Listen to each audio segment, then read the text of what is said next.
नमस्कार दोस्तों, आप सभी का एक बार फिर से स्वागत है हमारी आज की इस खास वीडियो में, जहां आज हम आपको मूवीज इंडस्ट्री के एक ऐसे एक्टर के बारे में बताने वाले हैं जिनके बारे में शायद ही आप जानते होंगे। तो चलिए आइए दोस्तों जानते हैं कि ये एक्टर कौन है और क्या रही इनकी पूरी कहानी। एक हादसा उभरते सुपरस्टार का जीता जागता कैरियर कैसे तबाह कर डालता है, इसका उदाहरण अरविंद स्वामी है। 90 के दशक की दो सुपरहिट फिल्म रोजा और बॉम्बे देने वाले अरविंद स्वामी की दर्दनाक कहानी से आप अनजान होंगे। कभी आपने सोचा है कि सुपरस्टार बनने की रेस में दौड़ रहे अरविंद अचानक कैसे फिल्म इंडस्ट्री से वो गायब हो गए? बताइए। हम आपको अरविंद की फिल्मों में आने से लेकर वो दर्दनाक घटना भी बताते हैं जो इनका पूरा कैरियर बर्बाद कर गया। ये कहानी आपको हैरान कर देगी। 90s के दौर में दक्षिण भारत का अगर कोई एक्टर सबसे ज्यादा मशहूर हुआ था तो वो थे अरविंद स्वामी। उस दौर में चॉकलेटी चेहरे वाले हीरो के लिए अच्छी खासी दीवानगी हुआ करती थी, लेकिन अरविंद को कभी एक्टर बनना ही नहीं था। वो तो डॉक्टर बनने की चाह रखते थे। अरविंद स्वामी का जन्म 18 जून 1970 को चेन्नई में हुआ था। पिता मशहूर उद्योगपति बीडी स्वामी और मां भरतनाट्यम डांसर वसंता। बचपन से सपना था डॉक्टर बनने का। जब थोड़े बड़े हुए तो पिता को अपना सपना बताया, लेकिन पिता ने मना कर दिया। पिता ने कहा कि इतना बड़ा बिजनेस कौन संभालेगा। खैर, उन्होंने इंटर पास करने के बाद लोयला कॉलेज मद्रास में एडमिशन ले लिया। वहां बीकॉम की पढ़ाई करने लगे। अब उनके फिल्मों में जाने का मजेदार किस्सा सुनाते हैं। बात यह थी कि पिता बहुत बड़े बिजनेसमैन थे, लेकिन बेटे को पैसे की अहमियत सिखाने के लिए सिर्फ 10 रुपए प्रतिदिन पॉकेट मनी मिला करती। दूसरी ओर अरविंद के शौक थोड़े बड़े थे, तो ऐसे में खर्च कैसे निकाले? तो उन्होंने एक तरकीब निकाली। वो दिखने में काफी स्मार्ट थे, इसलिए पढ़ाई के साथ साथ वो मॉडलिंग में भी कोशिश करने लगे। हैंडसम अरविंद को मॉडलिंग के ऑफर्स आने भी शुरू हो गए। इन्हें हर मॉडलिंग के लिए 5,000 रुपए मिला करते। उनको मॉडलिंग पसंद आने लगी और वो अलग अलग ब्रांड के लिए मॉडलिंग करने लगे, लेकिन वो नहीं जानते थे कि ये मॉडलिंग उनसे अब क्या करवाने वाली है। 1989 की बात है। मशहूर डायरेक्टर मणि रत्नम एक फिल्म बनाने जा रहे थे। इस फिल्म में रजनीकांत और मम्मूटी थे। उनकी फिल्म में एक डीएम का रोल था, यानी कलेक्टर, और इस रोल के लिए वो एक ऐसा चेहरा तलाश कर रहे थे जो कि दिखने में एक सीधा साधा कलेक्टर लगे। एक दिन उनकी नजर अचानक एक विज्ञापन पर पड़ी जिसमें अरविंद थे। मणि रत्नम को उनका चेहरा पसंद आ गया। उन्होंने किसी तरह से अरविंद का नंबर अरेंज करवाया और उन्हें फोन कर अपने ऑफिस में ऑडिशन के लिए बुलाया। पर जब वहां वो पहुंचे तो उन्हें पता चला कि जिस फिल्म के लिए वो ऑडिशन हो रहे हैं उसमें मम्मूटी और रजनीकांत जैसे अभिनेता काम कर रहे हैं। वो समझ गए कि फिल्म तो मिलनी नहीं है, फिर भी स्क्रीन टेस्ट दिया और वहां से निकल गए। किस्मत देखिए, अगले ही दिन मणिरत्नम का फोन आ गया। उन्होंने कहा कि तुम्हें इस फिल्म में IAS अधिकारी के रोल के लिए चुन लिया गया है। लेकिन 20 साल के अरविंद बोले कि अगर आपको मुझसे फिल्म करवानी है तो पहले मेरे घर आइए और मेरे पिताजी से बात करिए। अगर वो इजाजत देंगे तो तभी कुछ हो सकेगा। मणिरत्नम उसी दिन उनके घर पहुंच गए। वीडी स्वामी भी घर पर ही थे। जैसे ही फिल्म की बात की तो वीडी स्वामी ने साफ इनकार कर दिया, लेकिन बाद में मणिरत्नम के काफी समझाने पर उन्होंने अरविंद को इस फिल्म में काम करने की मंजूरी दे दी। साल 1991 में उन्होंने फिल्म दलपति से सिनेमा जगत में कदम रखा।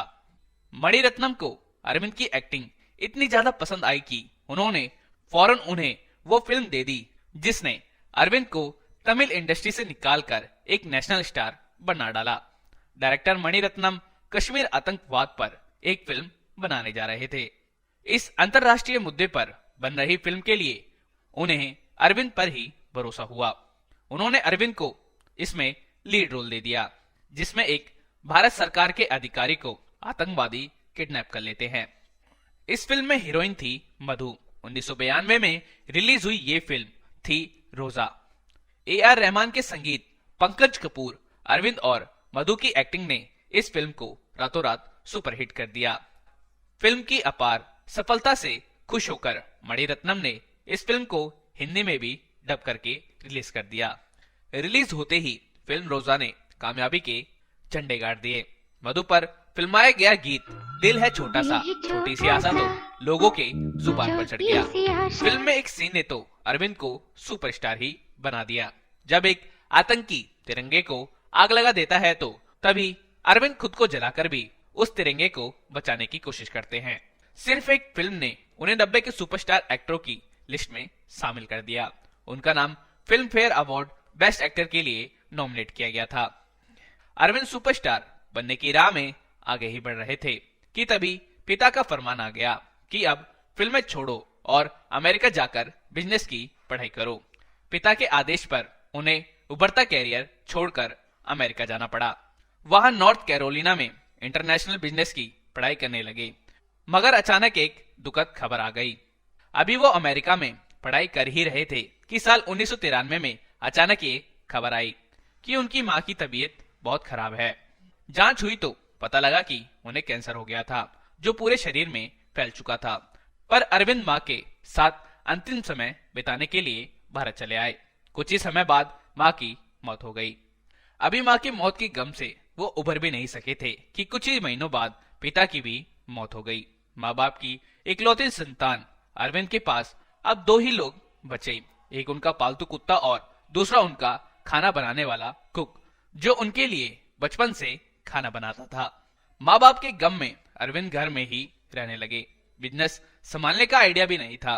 उनके पिता के खास लोग बिजनेस संभालने लगे। फिर एक दिन मणिरत्नम का फिर से फोन आया। उन्होंने कहा एक फिल्म बनाने जा रहा हूँ, आकर मिलो। अरविंद भी माँ बाप की मौत के गम से उभरना चाहते थे, इसलिए वह फौरन मणिरत्नम से जाकर मिले। मणिरत्नम ने कहा कि इस फिल्म में तुम्हें एक हिंदू लड़के का रोल करना है जिसे एक मुस्लिम लड़की से प्यार हो जाता है। बाद में दोनों सांप्रदायिक दंगों में फंस जाते हैं। फिल्म की स्टोरी सुनते ही अरविंद ने फौरन हाँ कह दी। मनीषा कोइराला को हीरोइन लिया गया। 1995 में यह फिल्म आई। नाम था बॉम्बे, जो बॉम्बे दंगों पर आधारित थी। पहले तमिल भाषा में यह फिल्म आई तो पूरी तमिल इंडस्ट्री में धूम मच गई। फिर जैसे ही इस फिल्म को हिंदी में रिलीज किया गया तो पूरे हिंदी सिनेमा में यह फिल्म दर्शकों पर छा गई। AR रहमान के संगीत से सजी इस फिल्म के गानों ने दर्शकों के बीच धूम मचा दी। खासकर हरिहरन का गाया तू ही रे या चित्रा का गाया कहना ही क्या या फिर रेमो का हम्मा हम्मा गाना उस साल की सबसे बड़ी म्यूजिकल हिट फिल्म में अरविंद की एक्टिंग ने उन्हें नेशनल स्टार बना दिया। उस दौर में तमिल तेलुगु छोड़िए हिंदी सिनेमा में भी इनकी तूती बोलने लगी। उनको रजनीकांत और कमल हसन के बाद अगले फैन इंडिया स्टार के रूप में देखा जाने लगा। बॉलीवुड के बड़े बड़े फिल्म मेकर भी उनको अपनी फिल्म में लेने के लिए लाइन लगाने लगे। अरविंद ने एक के बाद एक कई बड़ी फिल्मों को साइन कर लिया जिसमें कुछ हिंदी फिल्में भी थी। सबसे बड़ा ऑफर तो उन्हें अमिताभ बच्चन ने दिया।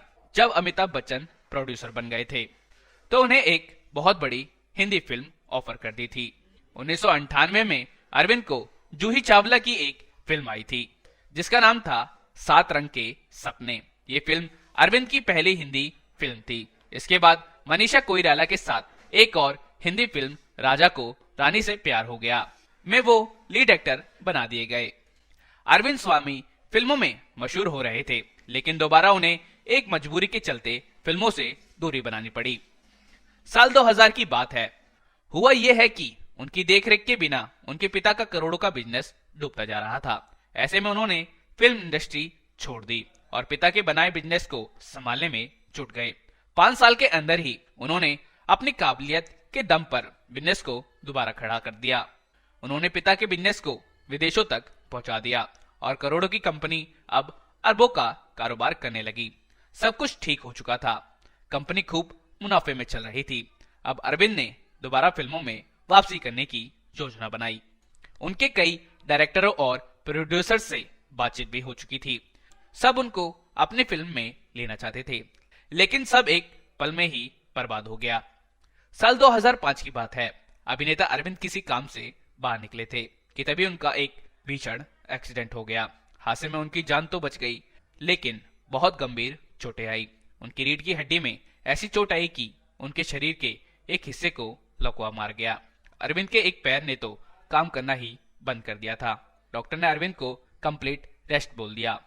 लकवे को ठीक होने में 1-2 महीने नहीं बल्कि पूरे 5 साल लग गए। सालों तक बेड पर पड़े रहने की वजह से उनका शरीर बेडौल हो गया, वजन बहुत ज्यादा बढ़ गया और फिल्म इंडस्ट्री उन्हें भूल गई। इस हादसे ने उनका हीरो वाला कैरियर पूरी तरह से तबाह कर डाला। इसी बीच उनकी निजी जिंदगी में भी भूचाल आ गया। उन्होंने 1994 में गायत्री नाम की एक लड़की से शादी की थी। दोनों के 2 बच्चे भी हुए, अधीरा और रुद्र। लेकिन गायत्री ने 2010 में इन्हें तलाक दे दिया। पहले से एक्सीडेंट की वजह से टूट चुके अरविंद को तलाक का दर्द भी सहना पड़ा। कैरियर तबाह हो चुका था, पत्नी छोड़कर जा चुकी थी, अरविंद पूरी तरह से टूट चुके थे, सिर के बाल भी पूरी तरह से झड़ चुके थे, शरीर मोटा हो चुका था। 2 साल तक ऐसा ही चलता रहा। अरविंद डिप्रेशन में चल रहे थे। फिल्म इंडस्ट्री उन्हें भूल चुकी थी, लेकिन एक शख्स ऐसे थे जिन्हें वो अभी भी याद थे। वो थे मणिरत्नम।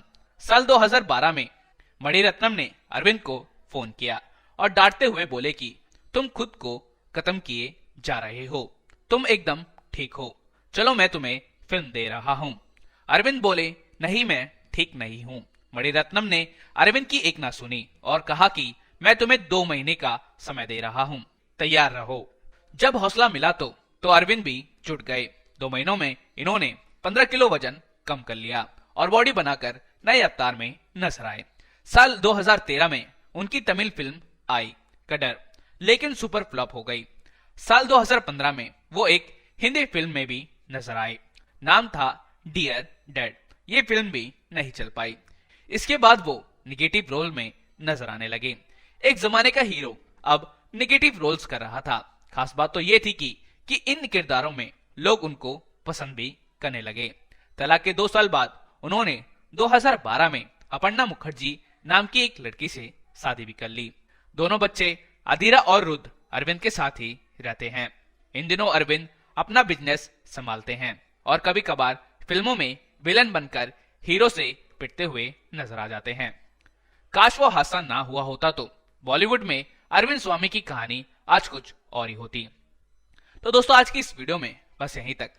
अगर आपको अरविंद स्वामी की कहानी पसंद आई हो तो हमारी इस वीडियो को लाइक और हमारे इस चैनल को सब्सक्राइब जरूर करिए और बस बेल आइकन को दबाना मत भूलिएगा। तो मिलते हैं दोस्तों आपसे ऐसे ही जानकारी में हमारे इस चैनल में। तब तक के लिए आप सभी को हमारी तरफ से जय हिंद।